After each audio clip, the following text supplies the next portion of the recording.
Left side OMR, right side ECR. நடுவுல உங்க Stepstone Secret Plots.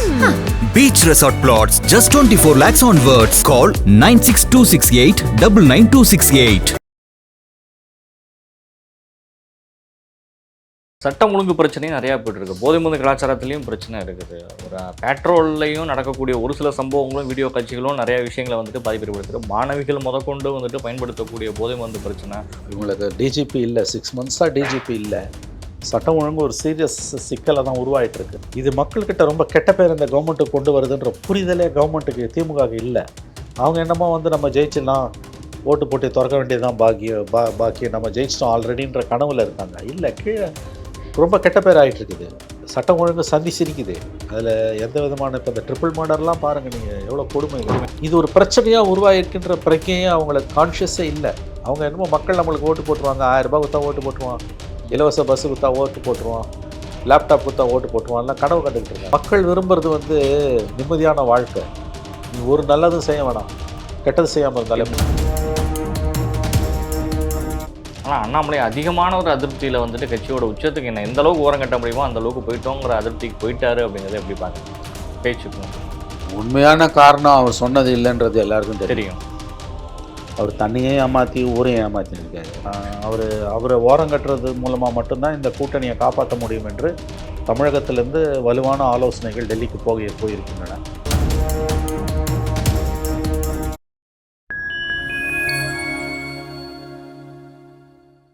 Fine time மீடியாவோட ஒரு special இன்டர்வியூவில் சிறப்பு அழைப்பாளராக தமிழ்நாட்டினுடைய ஒரு மூத்த ஊடகவியாளர் மணிசார் அவர்கள் இணைந்துள்ளார். சமகால அரசியல் நிகழ்வு குறித்த பல்வேறு கேள்விகளை முன்வைக்கின்றோம். வாருங்கள் நிகழ்ச்சிகள் சொல்லலாம். வணக்கம் சார். வணக்கம். சட்டம் ஒழுங்கு பிரச்சனையும் நிறையா போயிட்டு இருக்கு. போதை மருந்து கலாச்சாரத்துலேயும் பிரச்சனை இருக்குது. ஒரு பேட்ரோல்லையும் நடக்கக்கூடிய ஒரு சில சம்பவங்களும் வீடியோ காட்சிகளும் நிறையா விஷயங்களை வந்துட்டு பாதிப்பேற்படுத்துது. மாணவிகள் முதற்கொண்டு வந்துட்டு பயன்படுத்தக்கூடிய போதை மருந்து பிரச்சனை, ஒரு பசுமாட்டு கொண்டு போய் கொடுக்கக்கூடியது, கண்ணுக்குட்டி கொண்டு கொடுக்கக்கூடியதெல்லாம் நடந்துட்டு இருக்குது. எல்லா இடங்களையும் ஒரு பாதிப்பை ஏற்படுத்திட்டு இருக்குது இந்த போதை மருந்து கலாச்சாரம். எப்படி பார்க்குறீங்க சார்? முடிவு கட்ட அது ஒரு சவால் தாங்க. அது law and order is a சவால். இவங்களுக்கு டிஜிபி இல்லை, 6 months டிஜிபி இல்லை. சட்டம் ஒழுங்கு ஒரு சீரியஸ் சிக்கலை தான் உருவாயிட்டிருக்கு. பட் அகைன் ரொம்ப துரதிருஷ்டவசமான விஷயம், அது குறித்த புரிதல் அரசாங்கத்துக்கு இல்லை. இத்தனைக்கும் காவல்துறை மந்திரி முதலமைச்சர் தான். இது மக்கள்கிட்ட ரொம்ப கெட்ட பேர் இந்த கவர்மெண்ட்டுக்கு கொண்டு வருதுன்ற புரிதலே கவர்மெண்ட்டுக்கு திமுகவுக்கு இல்லை. அவங்க என்னமோ நம்ம ஜெயிச்சிடலாம், ஓட்டு போட்டு திறக்க வேண்டியதுதான் பாக்கியம் நம்ம ஜெயிச்சிட்டோம் ஆல்ரெடின்ற கனவுல இருக்காங்க. இல்லை, கீழே ரொம்ப கெட்ட பேர் ஆகிட்டுருக்குது. சட்டம் ஒழுங்கு சந்தி சிரிக்குது. அதில் எந்த விதமான இப்போ இந்த ட்ரிபிள் மர்டர்லாம் பாருங்கள் நீங்கள், எவ்வளோ கொடுமையான ஒரு விஷயம் தான்.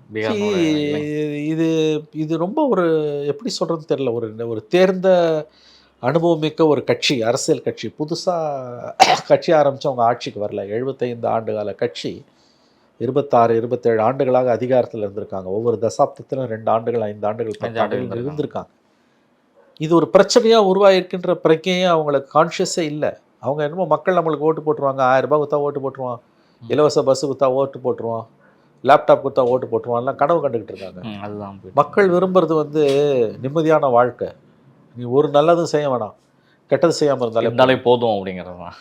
கண்டபடி உங்களுக்கு சட்டம் ஒழுங்கு சந்தி சிரிக்குதுங்க. உங்களுக்கு இது ஏன் இவங்களால் சரி பண்ண முடியலன்னு தான் இப்போ எனக்கு தெரியல. எனக்கு இது ஒரு ரெகுலர் டிஜிபியை 6 months போட முடியாமல் இருக்குன்னா அதில் ஆரம்பிக்குது இந்த பிரச்சனை. இப்போ மேலேருந்து கீழே வரைக்கும் புறையோடி போயிருக்கக்கூடிய பிரச்சனைகள், ஆள் பற்றாக்குறை, பொலிட்டிக்கல் இன்டெலிஜென்ஸ் இல்லை, எல்லாம் சேர்ந்து தான் இவங்களுக்கு பிரச்சனையை உண்டாக்கிட்டு இருக்கு. அவங்க என்னமோ கனவுலகில் நாங்கள் ஜெயிச்சிருவோம் இந்த மாதிரி அவர் நினைச்சதே இல்லை. நான் அவரை ரொம்ப அணுக்கத்தில் பார்த்துருக்கேன். கலைஞரை 96, 2001, 2006, 2011 அவர் மனதளவில் தன்னை தயாராக வச்சுருப்பார், தயார் நிலையில் வச்சுருக்காங்க.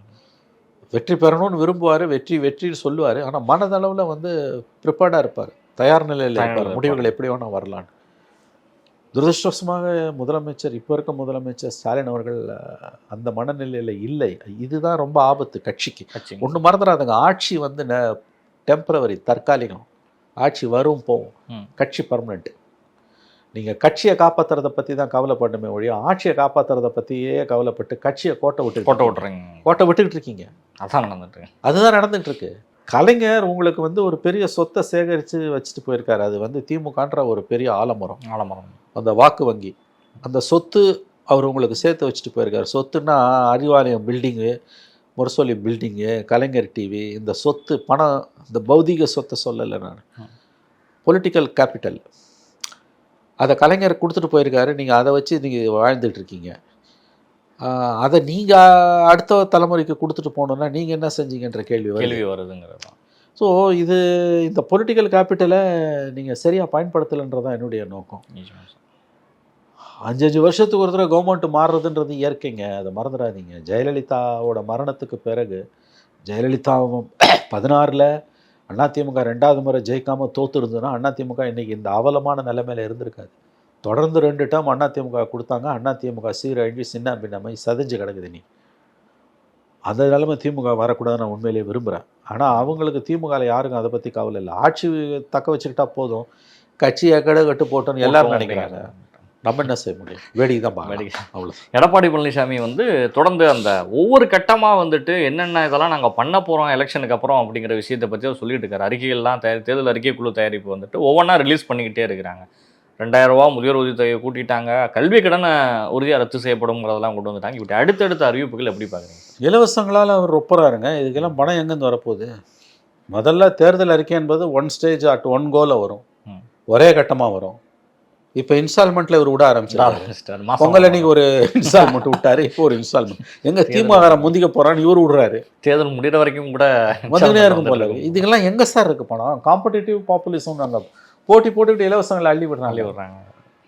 அது 2000 ரூபாய் பெண்களுக்கு, 2.25 கோடி பெண்களுக்கு. அப்புறம் இதில் முதியோர் தொகை, அப்புறம் கல்வி கடன் ரத்து. கல்வி கடன் ரத்து நல்ல விஷயம். கல்விக்கும் சுகாதாரத்துக்கும் செலவு பண்ணுறது நல்லது தான். எங்கே இருக்குது பணம்? மற்றதுக்கெல்லாம் எங்கே இருக்குது பணம்? ஆகவே இது இலவசங்களால் மட்டுமே நம்ம வாழ்ந்துடலான்னு அதிமுக நினைக்குது. அடுத்த ரவுண்டை இவங்க ஆரம்பிப்பாங்க. இது எங்கே போய் முடியும்னு தெரியல. ஆகவே இலவசங்களை மட்டுமே அதிமுக நம்ப ஆரம்பித்திருக்கிறதுன்றது தெரிய வருது. இது ஒரு ஆரோக்கியமான அரசியல் எனக்கு படவில்லை. அண்ணாமலை நயனா நாகேந்திரனுடைய பிரச்சனை, அவருடைய கட்சியில் ஒரு 6 தொகுதிக்கு பொறுப்பாளராக அவரை நியமனம் பண்ணுறாங்க. ஒரு மூத்த தலைவராக இருக்கக்கூடிய நிறைய பேரையுமே தமிழிசை சவுந்தரராஜன்லேருந்து பொன்னாலேருந்து எல்லாருக்குமே கொடுத்துருக்காங்க. எச் ராஜா கொண்டும் கொடுத்துருக்காங்க தொகுதி பொறுப்பாளர்கள்ங்கிற போஸ்டிங். தந்தைகளுடைய உடல்நிலை சரியில்லாத காரணத்தில் அந்த பொறுப்புலேருந்து நான் விலகிறேன், தேர்தல் பிரச்சாரத்துக்கு வேணால் நான் வரேன். ஆனால் அண்ணாமலை அதிகமான ஒரு அதிருப்தியில் கட்சியோட உச்சத்துக்கு என்ன எந்த அளவுக்கு ஓரம் கட்ட முடியுமோ அந்த அளவுக்கு போயிட்டோங்கிற அதிருப்திக்கு போயிட்டாரு அப்படிங்கிறத எப்படி பார்க்குறீங்க சார்? பேச்சுக்கணும் உண்மையான காரணம் அவர் சொன்னது இல்லைன்றது எல்லாருக்கும் தெரியும். அவர் தண்ணியே ஏமாற்றி ஊரையும் ஏமாற்றின்னு இருக்காரு. அவர் ஏன் இந்த முடிவு எடுத்தாருன்றது அவருக்கு வெளிச்சம். இந்த முடிவு இறுதியான முடிவுன்னு நம்பாதீங்க. மேலே டெல்லியிலேருந்து கூப்பிட்டு சொன்னாங்கன்னா அவர் அந்த முடிவை மாற்றிக்கிறதுக்கும் வாய்ப்பு இருக்குது. மொத்தத்தில் இந்த தேர்தலில் அவருக்கு பெரிய ரோல் இருக்குமான்றது சந்தேகம். அவரை ஓரங்கட்டுறது மூலமாக மட்டும்தான் இந்த கூட்டணியை காப்பாற்ற முடியும் என்று தமிழகத்திலேருந்து வலுவான ஆலோசனைகள் டெல்லிக்கு போயிருக்கின்றன. அதன் அடிப்படையில் இந்த முடிவு அவர் டெல்லி சொல்கிறதுனால தானே ஒதுங்கிக்கிற மாதிரி கூட செய்திருக்கலாம். பட் இது இறுதியான முடிவான்றதும் நமக்கு தெரியாது. கடைசி நேரத்தில் கேம்பெயினை கூட அவர் வரலாம் அப்படிங்கிற. ஆமாம், வரலான்னு தான் எனக்கு தோணுது. அதனால் இதுக்கு மேற்கொண்டு இதில் நம்ம எதுவும் பேசுறதுக்கு இல்லை. இது பிஜேபியோட உட்கட்சி விவகாரம். அவர் 6 தொகுதிக்கு மட்டுமே ஒரு பொறுப்பாளராக போட்டது அவருடைய ஈகோவை பிளாக் அடிச்சிருக்குது. அதனால் அவர் தன்னுடைய பதிலடியை கொடுத்துருக்காரு. இது எங்கே போய் முடியும்னு நமக்கு தெரியாது. திருப்பரங்குன்ற விவகாரத்தில் கலெக்டரில் இருந்து மாவட்டத்தினுடைய கண்காணிப்பாளர் வரைக்கும் எல்லாருமே மன்னிப்பு கோரிய விஷயங்களும் நடந்திருக்குது. திருப்பரங்குன்றம் கேஸில் டோட்டலாக இப்போ எப்படி பார்க்குறீங்க சார்? இல்லை, வேறு வழி இல்லைங்க. கோர்ட்டு மன்னிப்பு கேட்டு தான் ஆகணும். நீ 1000 சொன்னாலும் you have to obey the courts. நிபந்தனையற்ற மன்னிப்பு கேட்டிருக்காங்க. கோர்ட் ஏற்றுக்குச்சா? அதை கோர்ட் அக்செப்ட் பண்ணிட்டாங்க. வேறு வழி இல்லை. கோர்ட் அக்செப்ட் பண்ணிச்சு. இவங்க அவுட் ஆஃப் கோர்ட் செட்டில்மெண்ட்டுக்கு போயிருந்துங்க. அவ்வளோதான். இனிமேல் இது கோர்ட்டில் தீர்க்கிற பிரச்சனை கிடையாது. ஏன்னா 2 தரப்புமே ஒரு தீர்ப்பை யாருக்கு சாதகமாக தீர்ப்பு வந்தாலும் இன்னொரு தரப்பு ஏற்றுக்காது. அது ஒன்று இருக்குது. அது ஒன்று இருக்குல்ல. இப்போ நீங்கள் இந்த மாதிரியான விஷயங்களில் என்னுடைய கருத்து தனிப்பட்ட முறையில் ஒரு பிரஜையாக அவுட் ஆஃப் கோர்ட் செட்டில்மெண்ட்டு தான். கோர்ட் தீர்ப்பு கண்டிப்பாக ஒருத்தருக்கு காயத்தை ஏற்படுத்தும். பேசுங்க, பேசி தீர்த்துக்கோங்க. ஒரு காம்ப்ரமைஸ் ஃபார்முலா தான் இதுக்கு பெட்டர்னு எனக்கு தோணுது. அதுக்கு வாய்ப்பு இருக்கான்னு தெரியல. பட் நீதிமன்றங்களும் அதை என்கரேஜ் பண்ணணும். ஒரு பிரச்சனைன்னு வந்துடுச்சு, அது இந்த மாதிரியான மத ரீதியிலான பிரச்சனைகள், ஜாதி ரீதியிலான, இப்போ வடகலை தென்கலை பிரச்சனை எத்தனை வருஷமாக நம்ம 95 நாள்லேருந்து அடிச்சு நடந்துட்டு இருக்குது. இப்போ தான் ரிட்டையர்ட் சுப்ரீம் கோர்ட் ஜட்ஜை நியமனம் பண்ணியிருக்காங்க மத்தியஸ்தரா. அதுதான் கரெக்டான அணுகுமுறை எனக்கு தெரிஞ்சு. அதுதான் கரெக்ட். அதே மாதிரி திருப்பரங்குன்றம் இஷ்யூவில் என்னுடைய கருத்து தனிப்பட்ட முறையில் மத்தியஸ்தரை அப்பாயிண்ட் பண்ணணும். அப்பாயிண்ட் பண்ணி காம்ப்ரமைஸ் பண்ணிக்கோங்க. அதை தாண்டி நீதிமன்றம் மூலமாக போனீங்கன்னா இது ஹைகோர்ட்டுக்கு போவோம், சுப்ரீம் கோர்ட்டுக்கு போவோம், பல வருஷம் இழுக்கும். ஒரு நாள் தீர்ப்பு வரும்போது ஒரு தரப்பு பாதிக்கப்படும், ஒரு தரப்பு மனவேதனை அடையும். அதற்கு இடம் கொடுக்கக்கூடாது. மத்தியஸ்தம் தாங்க இதுக்கு சிறந்த வழி. அதை நோக்கி போச்சுன்னா நல்லது. இது தெலுங்கானாவிலோட உச்சநீதிமன்றம் ஒரு கேஸில் வந்துட்டு டிஜிபி நியமனத்தில் வந்துட்டு இது போன்று வந்து காலம் தாழ்த்தினா 6 மாதத்துக்கு மேலே வந்துட்டு இது பண்ணாங்கன்னா இமிடியேட்டாக வந்துட்டு ஆக்ஷன் எடுக்கணும் அப்படின்னு சொல்லி உச்சநீதிமன்றம் ஒரு தீர்ப்பு ஒன்று இன்னைக்கு கொடுத்துருக்கு. இன்னைக்கு கொடுத்துருக்காங்க. அதான் தமிழ்நாடுக்கும் பொருந்தும். தெலுங்கானா கேஸுக்காக வந்த விஷயம் அது. ஆமாம், பல மாநிலங்களில் இருக்குது. பிரகாஷ் சிங் ஜட்ஜ்மெண்ட்டை குப்பையில் போட்டு இப்போ பெங்கால்லையும் பர்மனெண்ட் டெம்பரரி டிஜிபி போட்டாங்க. தமிழ்நாட்டில் 5 மாதம் முடிஞ்சு 6வது மாதம் ஓடிட்டு இருக்கு டெம்பரரி டிஜிபியை. இது காலம் தாழ்ந்து கொடுத்த சுப்ரீம் கோர்ட். இப்பயாவது இது நடைமுறைக்கு வந்ததுன்னா நல்லது. இப்போ மாநிலத்தோட சட்டம் ஒழுங்கு பிரச்சனை சீர்குலைவுக்கு ரெகுலர் டிஜிபி இல்லாதது ஒரு காரணன்றது எல்லாருமே ஒத்துக்கிறாங்க. ஐ திங்க் இந்த பிரச்சனைக்கு ஒரு தேசிய அளவிலான தீர்வு காணப்படுவது தான் நல்லது. மம்தா பானர்ஜி அவர்களே வந்துட்டு கேஸில் வந்துட்டு அதனால ஒரு பெரிய அளவில் பேசு பொருளாக மாறி இருக்கு. ஒரு பக்கம் 8 பேர் வந்து நீக்கம் அப்படிங்கிறதும் பார்லிமெண்ட்டில் ஒரு பெரிய போராட்டம் வெடிச்சிட்டு சார். ரெண்டையும் எப்படி பார்க்குறீங்க இந்திய அரசியல்? அதாங்க, நாடாளுமன்றத்தில் பேச அனுமதி மறுக்கிறாங்க. எதிர்க்கட்சிகளின் குரல் விலை நெரிக்கப்படுகிறது என்பது உண்மை. மோடி அரசு வந்ததுலேருந்து நடக்கக்கூடிய காரியம் இது. பார்லிமெண்ட்டுன்றது எல்லாரும் எதை வேணால் பேசலாம் நாங்கள் இருக்குது. பேச விடாமல் தூக்கி போடுறதுன்றது ஏற்புடையதல்ல. மம்தா பானர்ஜியை பொறுத்த வரைக்கும் 1 கோடி பேர் அவங்க மாநிலத்தில் நீக்கப்பட்டது எதிர்த்து அவங்களே சுப்ரீம் கோர்ட்டில் போய் அவங்களே வாதாடுறதுன்றது ரொம்ப முக்கியமான ஒரு விஷயம் தான். வந்து மம்தா பானர்ஜியே நேரில் நீதிமன்றத்துக்கு போனதால் ஓரளவு உச்சநீதிமன்றம் அங்கே நீதி வழங்கும், நியாயம் வழங்கும்ன்ற நாம் எதிர்பார்க்கலாம். ஆனால் ஒன்று மறந்துடாதீங்க, அங்கே 1 கோடி பேர் நீக்கப்பட்டதுக்கு மம்தா பானர்ஜி 1 கோடி 1,25,00,000 லட்சம் பேர் மம்தா பானர்ஜி போயிருக்காங்க. தமிழ்நாட்டில் 99 லட்சம் பேர் வந்து நீக்கினாங்க. அது ஒரு மாநில அளவில் ஒரு அரசியல் பிரச்சனையாக திமுக மாற்றவே இல்லை. வெறும் கேஸ் மட்டும் போட்டு கடந்துட்டாங்க. இதையும் நீங்கள் நினைவில் வைத்துக் கொள்ள வேண்டும். கண்டிப்பாக சார், நிச்சயமாக சார். உங்களுடைய நேரங்களை ஒதுக்கி வேண்டாம் பல்வேறு கேள்விகளில் பதில் தந்தமைக்கு நன்றி. நன்றி வினோத்.